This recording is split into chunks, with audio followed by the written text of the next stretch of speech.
del capítulo 1, definiciones y conceptos preliminares, en el punto 1.3, propiedades de un fluido. Generalidades. 1.3.1. Propiedades de un fluido son aquellas magnitudes físicas cuyos valores definen el estado en que se encuentra.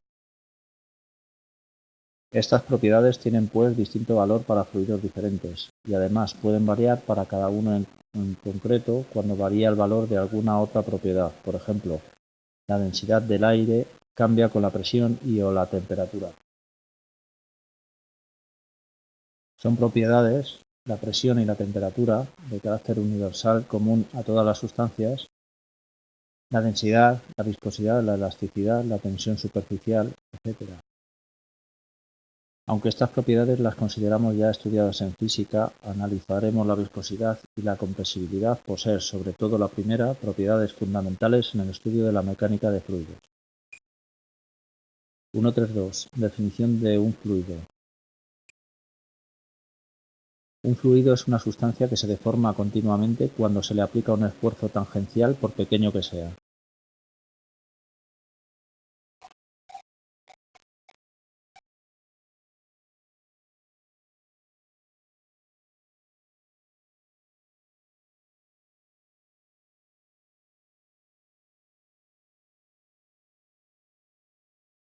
Analicemos el sólido de la figura 1.12. Si le aplicamos un esfuerzo tangencial F, se deforma en un ángulo alfa que no varía mientras la fuerza no lo haga con independencia del tiempo que esté actuando. Esta figura representa un sólido. Nota: en termodinámica y también en la mecánica de los fluidos compresibles se utilizan otras propiedades como la energía interna, la entalpía y la entropía, entre otras, que no tienen interés práctico en la mecánica de los fluidos incompresibles. Analicemos ahora un fluido, aceite por ejemplo, entre dos placas, una fija y otra móvil. Figura 1.13.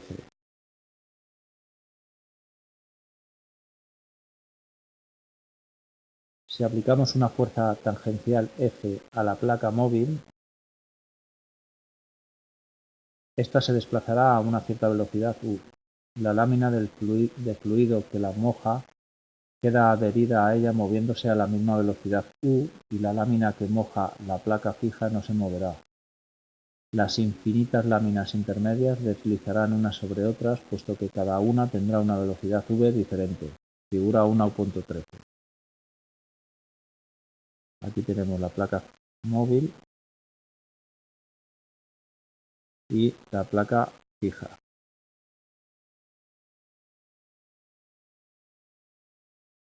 Si la fuerza F mayúscula no deja de actuar, las partículas que en un instante dado ocupan la sección AB, a cabo de 1, 2, 3 segundos y más, ocuparán las sucesivas posiciones AB', AB segunda, AB tercera, haciéndose cada vez menor el ángulo beta. Es decir, se deforma continuamente mientras no cese la actuación de F. Falta completar la última parte de la definición, por pequeña que sea la fuerza.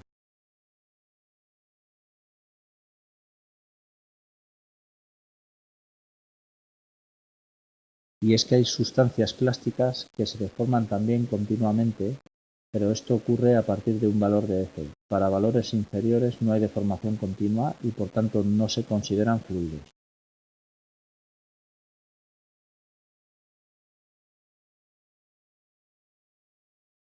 Punto 1.3.3. Viscosidad. La experiencia diaria demuestra que los fluidos oponen resistencia a ser deformados, o lo que es lo mismo, a que cada lámina deslice entre sus inmediatas. Si un avión, por ejemplo, se mueve con esfuerzo es porque ha de deformar el aire que lo envuelve. Se llama viscosidad de un fluido a la resistencia que éste opone a su deformación, o lo que es lo mismo, a que unas láminas deslicen sobre otras.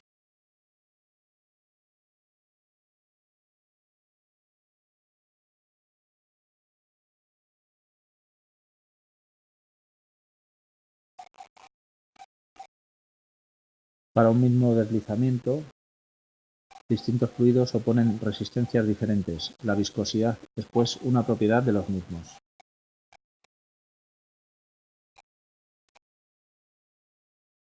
Punto 134. Ley de Newton para la viscosidad.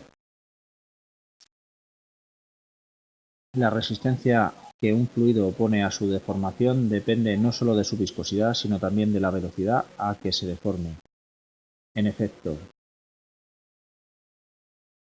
podemos sacar despacio una cuchara de un tarro de miel con muy poco esfuerzo.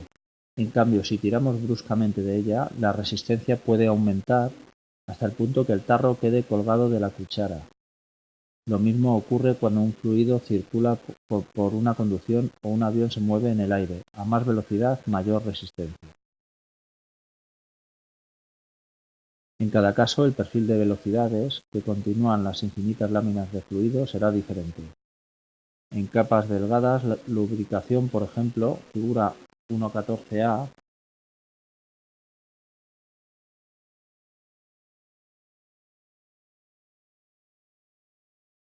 el perfil puede considerarse lineal.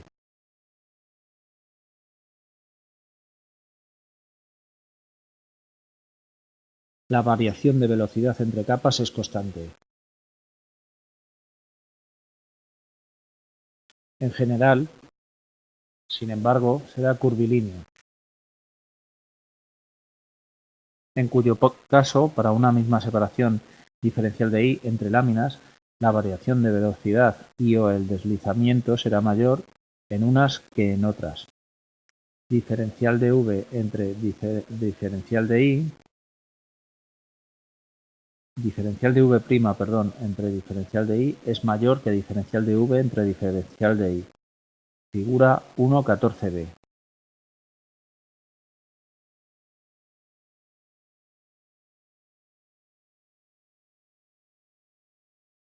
Este es diferencial de V' y este es el diferencial de V.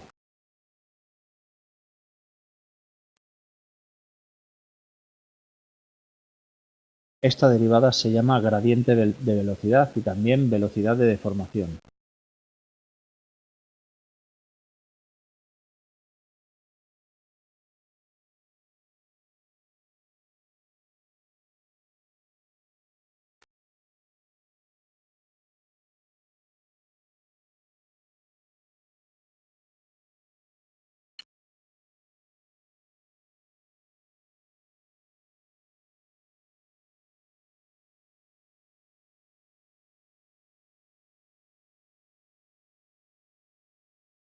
Se llama esfuerzo cortante y se denomina por la letra tau.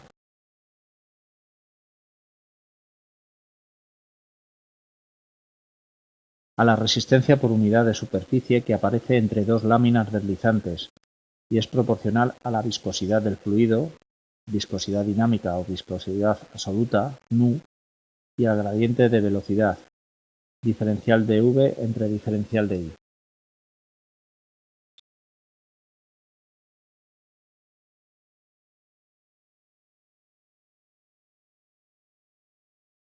Tenemos entonces que tau es igual a nu por diferencial de V entre diferencial de I. O sea, tau es igual a la viscosidad dinámica o absoluta, es lo mismo, por el gradiente de velocidad.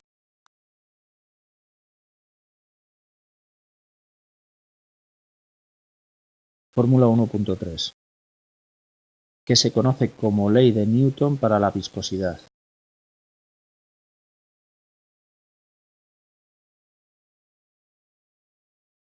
Así pues, el esfuerzo cortante es máximo donde el gradiente de velocidad sea mayor. Generalmente, en la pared, figura 1.14b, y nulo a partir de una cierta distancia de esta donde ya no haya deslizamiento. El fluido se comportaría como no viscoso, así que donde se acerca a la pared el esfuerzo cortante es máximo y según se va alejando llega un momento que es nulo,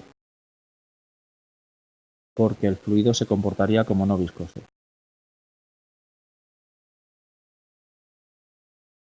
La ecuación 1.3 solo es válida en zonas donde el flujo sea laminar. Si el flujo es turbulento, esta ecuación no es válida o no puede servir.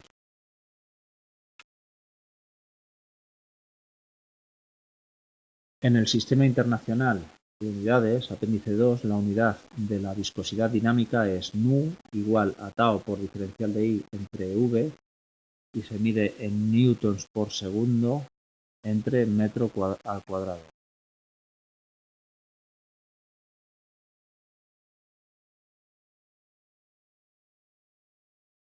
O bien un newton es igual a 1 kilogramo por metro entre partido por segundo al cuadrado, por lo que tenemos que nu, la viscosidad dinámica, es igual a tau por el gradiente de velocidad, o denominado también velocidad de deformación, que se puede medir en kilogramos partido de metros por segundo. Nota para esta fórmula, para esta unidad. En el sistema cegesimal en desuso, la unidad de nu es el poise. Un poise es un gramo partido por centímetro por segundo, que es 10 veces menor que la unidad en el sistema internacional. O sea, 1 kilogramo partido de metro por segundo es igual a 1000 gramos partido de 100 centímetros por segundo, o lo que es lo mismo, 10 poise.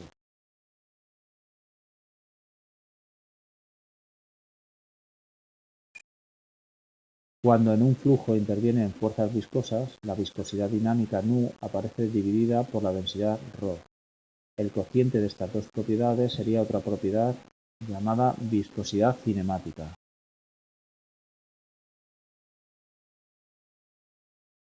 Aquí tenemos que la viscosidad cinemática, que también puede estar, yo la pongo así para no confundirla con la velocidad, es igual a la viscosidad dinámica partida por la densidad.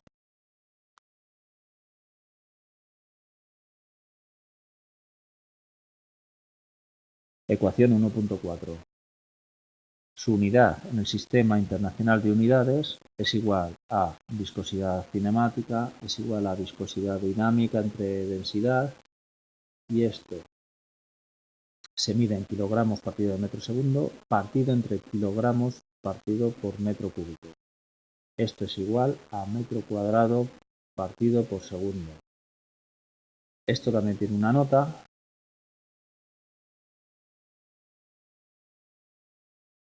En el sistema cegesimal, la unidad de la velocidad cinemática es el Stoke. Un Stoke es un centímetro cuadrado partido por segundo, que es 10.000 veces menor que en el sistema internacional. Un metro cuadrado partido por segundo es igual a 10 a la 6, 10 a la 4, perdón, centímetros cuadrados por partido por segundo, o lo que es igual a 10 a la 4 Stoke.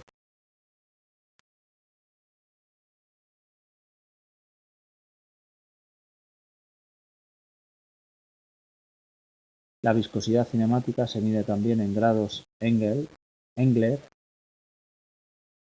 es este grado aquí, grado Engler,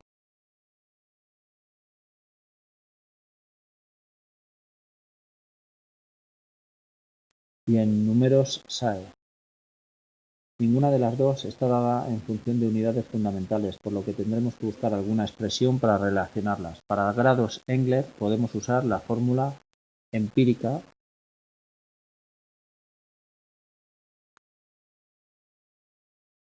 viscosidad cinemática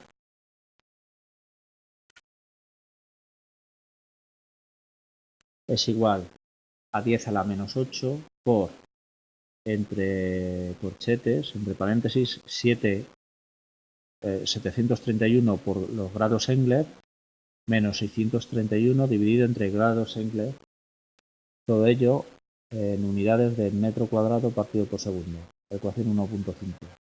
La unidad SAE, utilizada con frecuencia para aceites lubricantes, es poco precisa.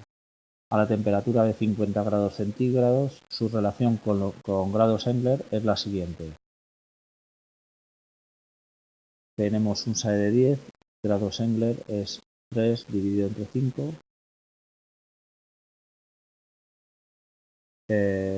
Un SAE de 20 tiene 5 entre 7. Un SAE de 30 es 7 entre 9.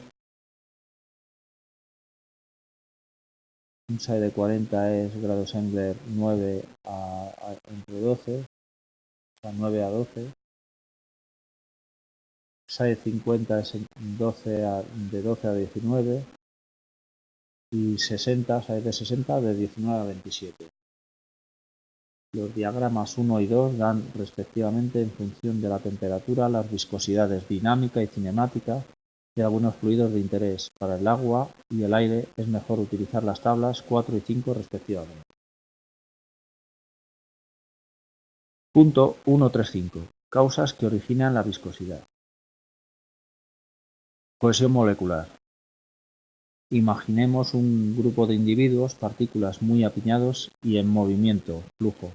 Si llevan la misma velocidad, como ocurre fuera de la capa viscosa, el gradiente diferencial de V partido diferencial de I, gradiente de velocidad es igual a 0, se moverán sin esfuerzo, pero si, como ocurre dentro de ella, avanzan más o menos rápidos que sus contiguos, acabarán por separarse, aunque no lo conseguirán sin esfuerzo.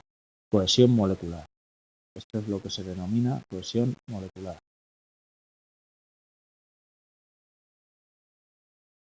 Intercambio de cantidad de movimiento entre partículas.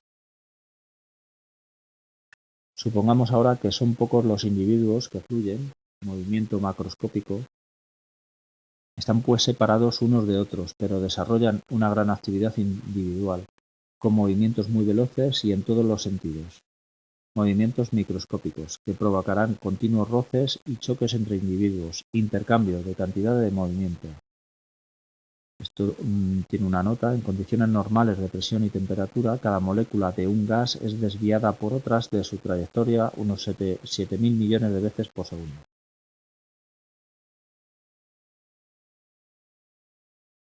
Esto entorpecerá el avance macroscópico, lo mismo que la cohesión.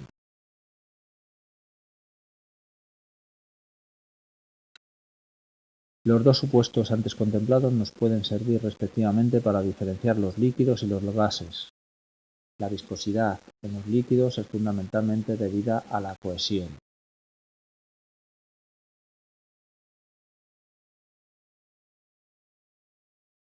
Y en los gases, al intercambio de cantidad de movimiento.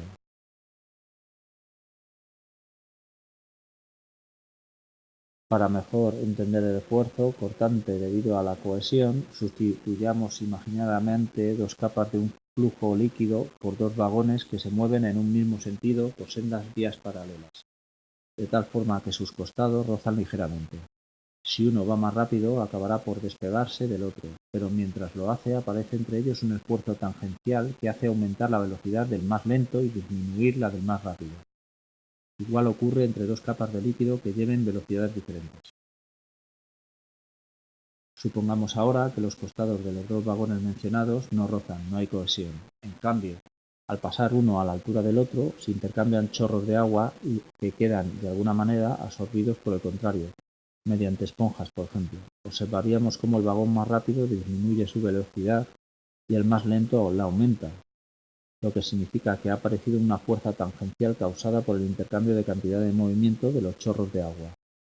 Igual ocurre entre dos capas de gas que lleven velocidades diferentes. El intercambio de cantidad de movimiento de las partículas, o sea, de las moléculas pasando rápidas de una capa a otra, origina el esfuerzo tangencial correspondiente entre las mismas.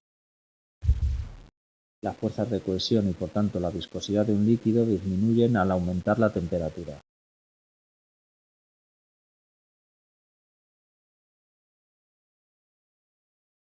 En cambio, la actividad molecular y en consecuencia la viscosidad de un gas aumentan con ella.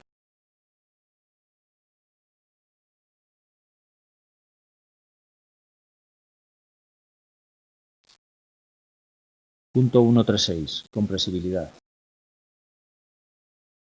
La variación de volumen por unidad de volumen, incremento de V partido de V, donde V mayúscula es volumen, es igual a incremento de velocidad partido de velocidad dividida por el incremento de presión que la originó. Figura 1.15.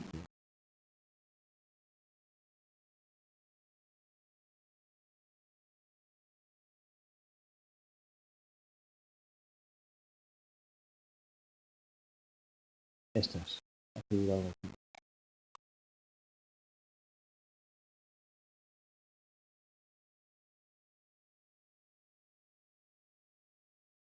Puede medirse resultando un valor diferente para fluidos diferentes. Es por tanto una característica particular de cada uno y por tanto una propiedad llamada coeficiente de compresibilidad K. El coeficiente de compresibilidad K es igual a la inversa de la velocidad en sentido negativo por el incremento de la velocidad entre el incremento de la presión. Ecuación 1.6. Tenemos la figura 1.15 en la que se ve un émbolo que tiene un incremento de volumen, en la que se ejerce una presión más un incremento de presión, un líquido V, y todo ello entre los dos puntos del incremento de V produce un incremento de presión. Más riguroso para gases necesario sería expresar la ecuación 1.6 en forma diferencial. Tenemos la constante, que es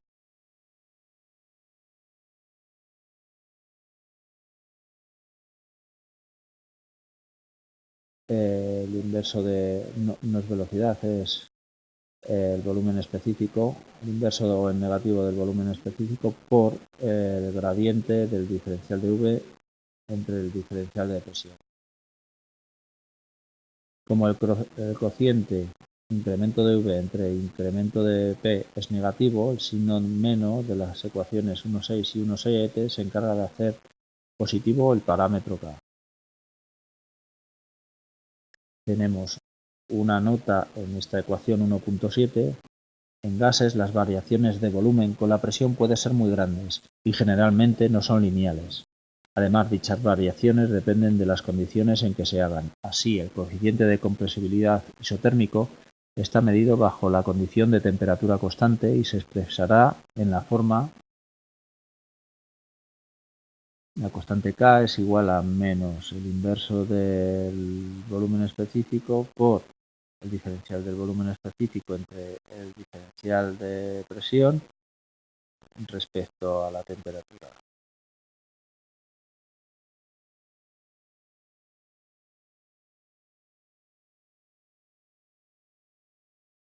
El inverso de K, que es otra propiedad, recibe el nombre de módulo de elasticidad volumétrico o simplemente módulo de elasticidad K para líquidos.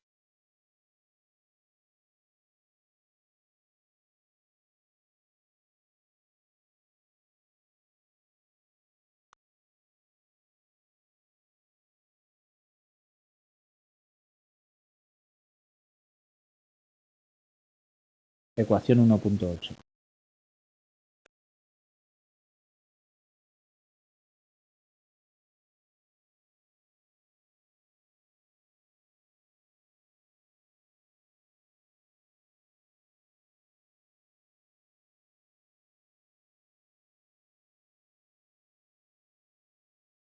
Puesto que el cociente velocidad entre incremento de velocidad es adimensional,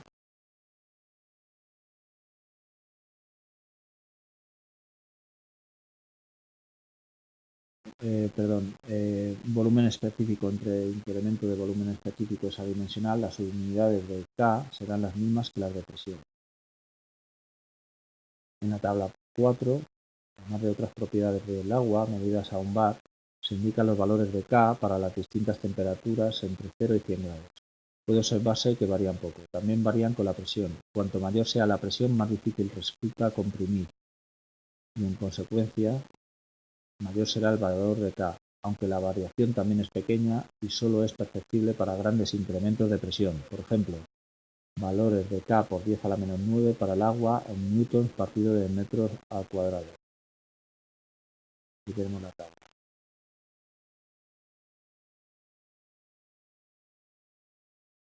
A 0, 20 grados, 50 grados centígrados y 90 grados centígrados y a presiones de 1, 100, 300 y 1000 bares.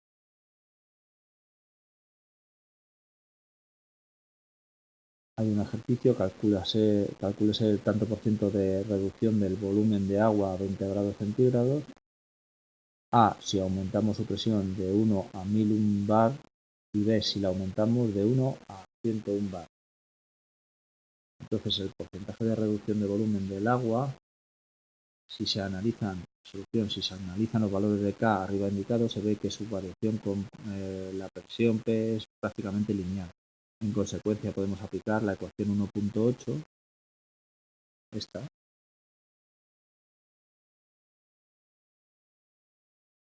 utilizando como valor medio de K su media aritmética.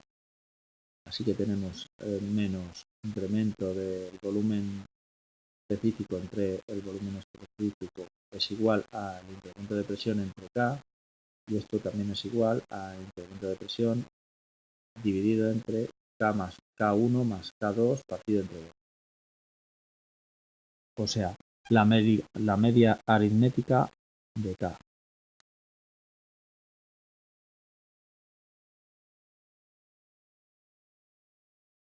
Tenemos A, que es menos el incremento del volumen específico entre el volumen específico es igual al incremento de presión partido de K1 más K2 partido de 2, o sea, la media aritmética de la suma de K1 y K2. Esto es igual a 2 por 1000 entre 22.000 más 28.100 y da un valor de 0,04, un 4%. Eso sería si aumentamos la presión de 1 a 1001 bares. Si la aumentamos de 1 a 101 bares, que es el apartado B, aplicamos la misma ecuación y nos da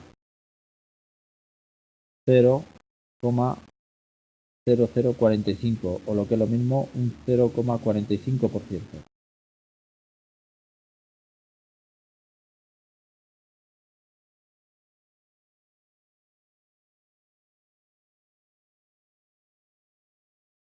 Punto 137. Presión de saturación. Cavitación.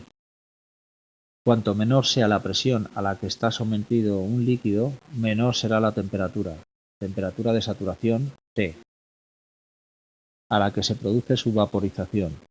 Por ejemplo, a la presión atmosférica normal, el agua hierve a 100 grados centígrados. En cambio, si el agua estuviera a la presión absoluta de 0,01 bar, herviría a 7 grados centígrados. La presión de saturación es una propiedad de los fluidos, pues para una misma temperatura difiere de unos a otros. En instalaciones hidráulicas hay zonas en las que la presión pudiera resultar igual o inferior a la de saturación. En tal caso, el agua herviría a su paso por ellas. Las burbujas de vapor formadas serían arrastradas por el flujo y llegarían a zonas de presión superior a la de saturación, donde el vapor se condensaría bruscamente. Las cavidades antes ocupadas por vapor quedan vacías y son rellenadas con ímpetu por el líquido que las envuelve. Los impactos pueden originar presiones locales muy elevadas. Se han llegado a medir del orden de 1000 bares. Menos mal que no les da tiempo a propagarse, pues duran centésimas o milésimas de segundo. De lo contrario, la conducción estallaría. Aun así, los efectos son desastrosos, pues estas superpresiones instantáneas en las cavidades próximas a la pared actuarían como fuertes pinchazos que irían arrancando trocitos de material hasta su total destrucción. A este fenómeno se le conoce con el nombre de cavitación. Ha ocurrido que una cavitación no deseada en la hélice de un transatlántico la ha corroído en una sola travesía hasta el punto de tener que cambiarla.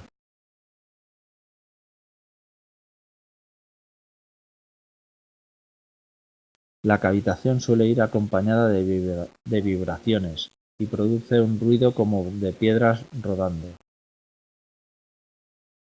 Un material que haya estado sometido a cavitación presenta una superficie rugosa, como la de un terrón de azúcar mojado.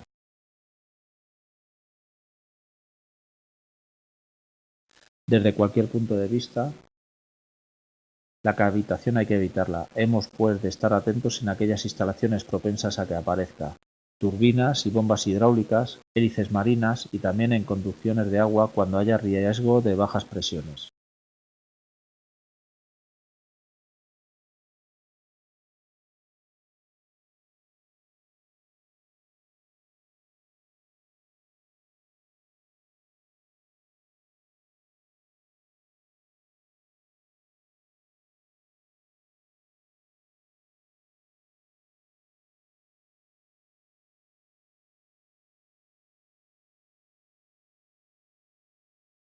En los dibujos tenemos ejemplos de cavitación en un rodete de Francis y un ejemplo de cavitación en una hélice de barco.